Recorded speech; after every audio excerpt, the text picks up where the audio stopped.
आज हम सब आने वाले त्रिस्तरीय पंचायत चुनाव के बारे में चर्चा करेंगे। हमारे साथ जुड़ रहे हैं क्षेत्र के बड़े पर्यावरणविद जिन्होंने अपने देश भर में नाम रोशन किया है।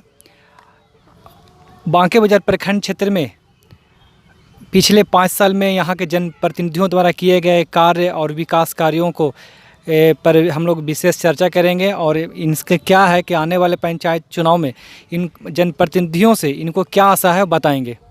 अरविंद कुमार राय जी। गांधी जी का जो सपना था कि सत्ता का विकेंद्रीकरण और रामराज की कल्पना की गई थी, ये सत्ता का विकेंद्रीकरण में, लेकिन कहीं जो गांधी जी का सपना था वो पंचायती राज से पूरा नहीं हो पा रहा है, क्योंकि अब इस चुनाव में भी वैसे जनप्रतिनिधि आ रहे हैं जिनको न तो विकास से मतलब है और नहीं तो समाज से मतलब है। वो सिर्फ ये देखते हैं कि चुनाव में एन केन प्राकेन हम कैसे चुनाव जीते, और चुनाव में उसको एक तरह से ये बिजनेस बना दिया गया है कि हम अभी इतना पूंजी लगा रहे हैं, इतना खर्च लगा रहे हैं, तो हम इसको कैसे वसूलेंगे। तो मेरे ख्याल से जो स्थिति अभी तक रही है पंचायती राज की, और ख़ास करके हमारे क्षेत्र में रहा है, वैसा कोई विशेष सफल हमको दिखाई नहीं पड़ा है अभी तक। अब जैसे ये यहाँ 7 निश्चय योजना जो चल रही थी नीतीश कुमार की, यहाँ बांके बाजार क्षेत्र में कितना सफल रहा है, इस पर आपका क्या लगता है? हम तो ये समझ रहे हैं कि 7 निश्चय है बांके बाजार का पूरे बिहार में ही फैल रहा है, ऐसा तो कोई रहा नहीं है। कहीं अगर गड्ढा खोद दिया गया, कहीं जल है तो नल नहीं, नल है तो जल नहीं, मतलब ये हर जगह का जो व्यवस्था रही है उससे बांके बाजार भी अछूता नहीं है। 1-2 जगह जो ऐसा है जहाँ कारगर है, बाकी हर जगह करीब करीब फेल ही कार्यक्रम लग रहा है।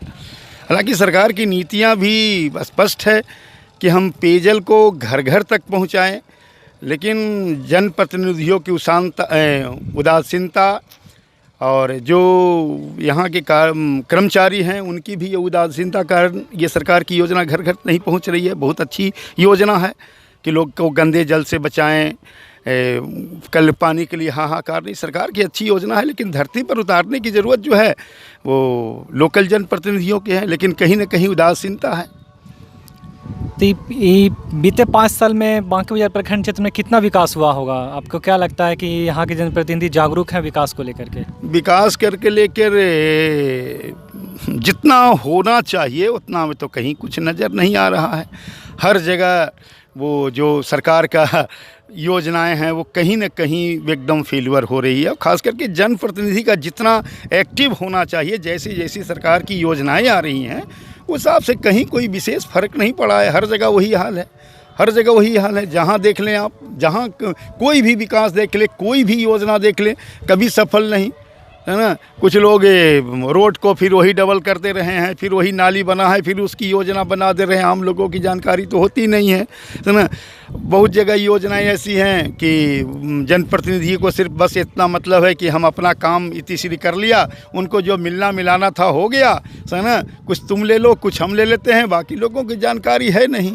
अच्छा, बहुत लोग जो ऐसे लोग तो हैं नहीं, हर लोग जागरूक हैं नहीं, उनको समझा दिया जाता है, उनको कह दिया जाता है कि चलो तुम्हारा मुंह चुप रहो। ये स्थिति तो बनी है अभी तक।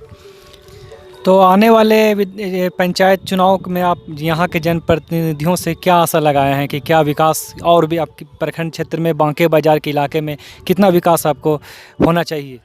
देखिए, ये चुनाव आ रहा है और ये तमाम, खास करके मैं बांके बाजार जो मेरा गृह क्षेत्र भी है, हम ये सब लोगों से अपील करना चाहेंगे, ऐसा जनप्रतिनिधि चुने जो आपके पास एक, जैसे अगर कोई पीला वस्तु लेके जा रहा है कोई, और अगर सोनार के पास जाए और कहे कि भैया ये सोना है, तो उसके पास एक कसौटी होता है जो उसको रगड़ के देखता है और कहता है कि हाँ सोना है या पीतल है। उसी तरह एक से एक जनप्रतिनिधि के रूप में अभी लोग आएंगे जिसने कभी समाज में कोई ऐसा काम नहीं किया कि उसकी उपलब्धि हो, जिसके नाम अगेंस्ट हम उसको वोट दे सके।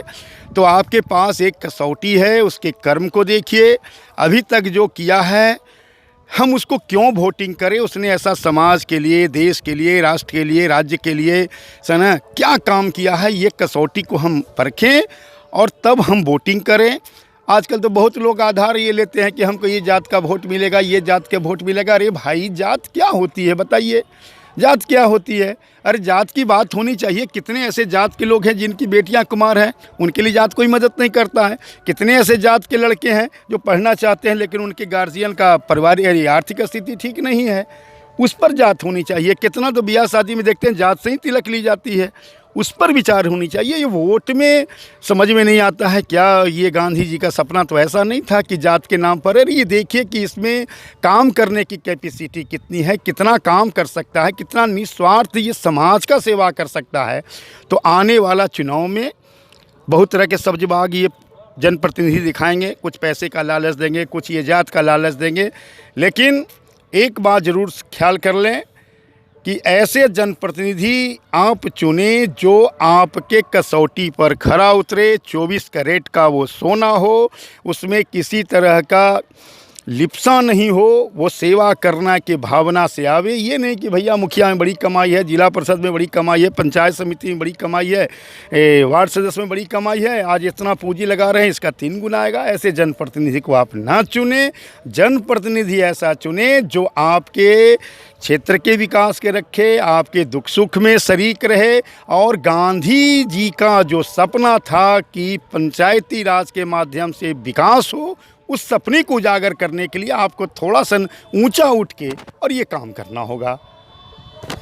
तो यहाँ के युवाओं को किस आधार पर वोट करना चाहिए चुनाव में? पंचायत स्तरीय पंचायत चुनाव में किस आधार पर वोट करना चाहिए? ये युवाओं का आधार ये होना चाहिए कि ये जो हम जनप्रतिनिधि जो चुन रहे हैं वो हमारे हर जो सरकार की योजनाएं आएंगी उसको निस्वार्थ रूप से ज़मीन पर उतारे। इस तरह के हम जनप्रतिनिधि चुनना चाहेंगे जो किस पृष्ठभूमि सामाजिक हो, जो समाज में ऐसा काम किए हैं, कर रहे हैं, वैसे हमारे जनप्रतिनिधि हो। अभी चुनाव का मौसम आ गया, जैसे गोबर छत्ता आप देखे होंगे, बरसात के महीने में गोबर छत्ता खूब जन्म जाता है। जहाँ देखिए एकदम पेड़ पौधे हो जाते हैं, लेकिन थोड़ा सा फिर जब धूप होता है तो वो ख़त्म हो जाते हैं।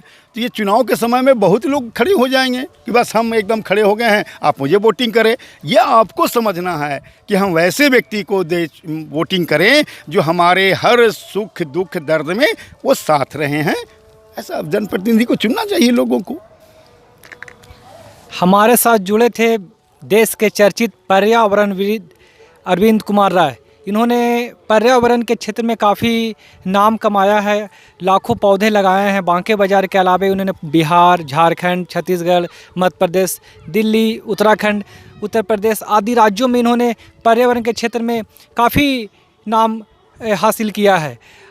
हमसे चर्चा कर रहे थे आने वाले त्रिस्तरीय पंचायत चुनाव के बारे में। इनका मानना है कि वोट लोग विकास का आधार मानकर करें, यहाँ पूरे क्षेत्र में विकास हो, विकास की धारा बहे, ताकि बांके बाज़ार प्रखंड क्षेत्र का नाम आगे आ सके। मैं बांके बाज़ार से राहुल। आपको ये वीडियो कैसा लगा कमेंट बॉक्स में अपनी प्रतिक्रिया ज़रूर दें। यदि चैनल को सब्सक्राइब नहीं किए हैं तो बेल आइकन को दबा दें, चैनल को सब्सक्राइब कर लें। यूट्यूब पर सफ़र जारी है, आगे भी क्षेत्र की समस्या आपको इस प्लेटफॉर्म के माध्यम से पहुंचा रहेंगे। बहुत नमस्कार।